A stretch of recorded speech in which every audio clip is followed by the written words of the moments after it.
សំឡេងសត្វមាន់ដែលខ្ញុំចិញ្ចឹមរួមជាមួយនឹងសំឡេងចាបនិងសត្វផ្សេងទៀតចាដែលនៅក្បែរផ្ទះរបស់ខ្ញុំអមជាមួយនឹងបទចម្រៀងបែបមនោសញ្ចេតនាចាបរិយាកាសបែបនេះល្អណាបងប្អូនទាំងអស់គ្នា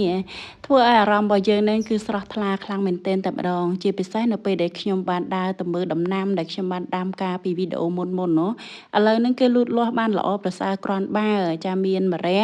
ហើយជាមួយនឹងពោតបារាំងនេះគេលូតលាស់បានប៉ុណ្្នឹងហើយតិចទៀតហ្នឹងទីរោត្រើងដើម្បីឡើងហើយអញ្ចឹងខ្ញុំក៏ត្រៀមហើយស្រេចដែរត្រើងចាចាំមើលទៅចេះបោះដៃបោះអីខ្ញុំចាប់ផ្ដើមដាក់ត្រើងយកតែម្ដងចំណែកឯម្ទេសដែលខ្ញុំដាំនេះចាក៏មិនណយដែរ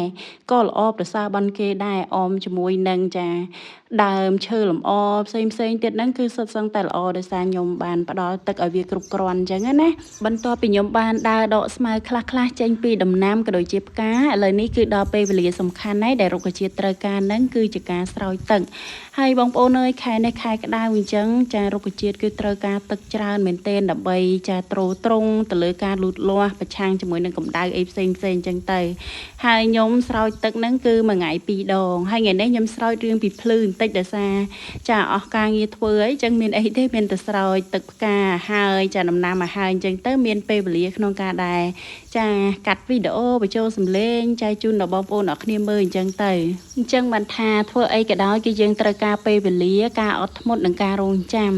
ជាក់ស្ដែងក្នុងការដាំដំណាំលើកនេះគឺបានបង្រៀនខ្ញុំច្រើនមែនទែនអំពីការរងចាំណាព្រោះបើសិនជាខ្ញុំនិយាយទៅខ្ញុំគឺជាមនុស្សម្នាក់ដែលចង់ឃើញលទ្ធផលភ្លាមតែម្ដងប៉ុន្តែនៅពេលដែលយើងឆ្លងកាត់ការដាំដំណាំនេះគឺយើងចាទោះបីជាចិត្តយើងតក់កុហលប៉ុណ្ណាក៏ដោយប៉ុន្តែលទ្ធផលវាអត់ឲ្យយើងភ្លាមទេ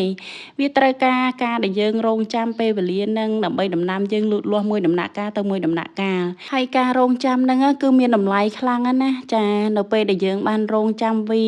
ហើយទោះបីជាលទ្ធផលដែលវាចេញមកវាអត់ទៅលឿនដូចចិត្តដែលយើងប្រាថ្នាក៏ពិតមែនប៉ុន្តែគឺវាធ្វើឲ្យយើងមានអារម្មណ៍ថាមានសេចក្តីសុខខ្លាំងនេះឧទាហរណ៍ដូចជានៅពេលដែលយើងរងចាំក្រូចរបស់យើងផ្លែអញ្ចឹងនៅពេលដែលវាចាប់ផ្ដើមផ្លែអញ្ចឹងគឺយើងមានអារម្មណ៍ថាអូយការទន្ទឹងរង់ចាំរបស់យើងហ្នឹងគឺពិតជាមិនខកបំណងទេហើយខ្ញុំចង់បញ្ជាក់បន្តិចណាចំពោះក្រូចនៅក្នុងកន្លែងដែលខ្ញុំដាំនេះគឺខ្ញុំដាំបានច្រើនដើមដែរអញ្ចឹងហើយខ្ញុំបេះចល័តគ្នាដើមនេះម្ដងដើមនោះម្ដងយកធ្វើតែក្រូចឆ្មាអញ្ចឹងទៅយើងមកមើលដើមតបែកដែលខ្ញុំបានដាំកាលពីប្រហែលថ្ងៃមុនហ្នឹងឥឡូវហ្នឹងគឺចាប់ផ្ដើមចាប់ឫសហើយចាប់ផ្ដើមលាស់ស្លឹកថ្មីបដើហើយចំណែកឯផ្កាកលាបនេះវិញចាខ្ញុំនឹងរៀបចំកាត់ដើមតែងដើមរបស់វាអញ្ចឹងណាព្រោះផ្កាកលាបត្រូវការតែងដើមជាប្រចាំដើម្បីឲ្យល្អ